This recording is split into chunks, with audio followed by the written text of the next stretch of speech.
حجاج بن یوسف ایک ظالم گورنر گزرا ہے، اس کے خلاف بغاوت ہوئی، وہ ناکام ہو گئی۔ تو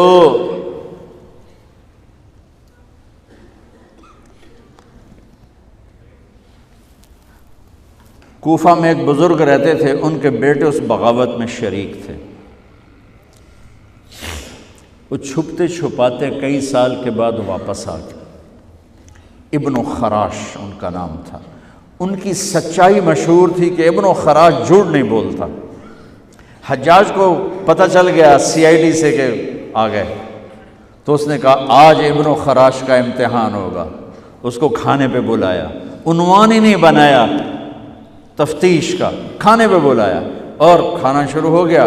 باتوں باتوں میں کہتا ہے ابن خراش آپ کے بیٹے ہمارے خلاف لڑ کے بھاگ گئے تھے، کوئی پتہ ہے؟ تو ابن خراش ہنس پڑے، کہنے لگے حجاج زندگی موت تو اللہ کے ہاتھ میں ہے، گھر آئے بیٹھے۔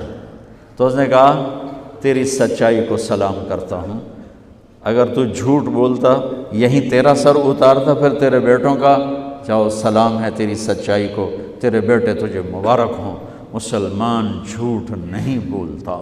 میرے نبی سے پوچھا گیا یا رسول اللہ کیا مسلمان بزدل ہو سکتا؟ کہا کیا مسلمان بخیل ہو سکتا؟ آپ نے کہا۔ پھر پوچھا گیا جھوٹ بول سکتا؟ کہا نہیں، جھوٹ نہیں بول سکتا۔ تو دو باتیں حدیث پاک کی، صدق حدیث، حفظ امانت، یہ دو باتیں زندہ ہو جائیں تمہارے سارے ادارے زندہ ہو جائیں، ہم نقصان سے نکل کر نفع میں آ جائیں گے، نفع میں آ کر اوروں کو دینے والے بن جائیں گے۔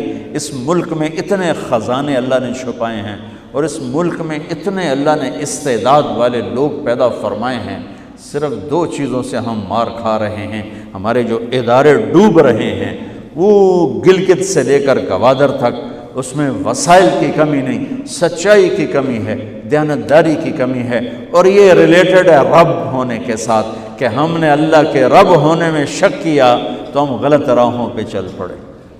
رب تو اللہ ہے، دینے والا تو اللہ ہے۔ کون انڈے میں بچے کو بناتا ہے؟ کون پیوپا میں تتلی کو بناتا ہے؟ کون درختوں سے پھل کو نکالتا ہے؟ کون گہرے پانیوں میں مچھلیوں کو رزق پہنچاتا ہے؟ کون سانپ کے منہ میں زہر پیدا کرتا ہے اور اسے پھونکارنا اور ڈسنا سکھاتا ہے؟ تو دو باتیں، سچ بولنا، دیانت داری، دیانت۔ ایک تاجر تھے ابو عبید کپڑے کے، خالص ریشم 400 روپے، ناخالص ریشم 200 روپے، تھان درہم۔ بچے کو بٹھا کے باہر نکلے، واپس آئے تو ایک آدمی تھان لے کے نیچے اتر رہا ہے، ناخالص ریشم۔ بھائی کتنے کا لیا ہے؟ کہا جی 400 کا۔ کہہ رہے بھائی اتنا مہنگا لے لیا؟ کہا بھائی نہیں، مجھے اس میں 100 روپے کی بچت ہے، میرے گاؤں میں یہ 500 کا بکے گا۔ کہا تو اس پہ 300 اور بھی کما سکتا ہے۔ کہا بھائی تو کون ہے؟ کہا یہ میں دکان کا مالک ہوں، میرے ساتھ آؤ۔ واپس لائے، بیٹا یہ 400 بھول گئے تھے یا جان بوجھ کے مانگے؟ کہا ابا بھولا تو نہیں تھا، میں نے مانگے اس نے دے دیے۔ تو اگر آج کا کوئی تاجر ہوتا کہتا واہ واہ بیٹا اے 200 روپے تیرا انعام ہے، تو چھری ہمیں تیز رکھیں بس، شاباش تو پیو نو بھی پیچھے چھڑ گیا ہے۔ کہنے لگے بیٹا تجھے مسلمان کو دھوکہ دیتے ہوئے کوئی خیال نہیں آیا؟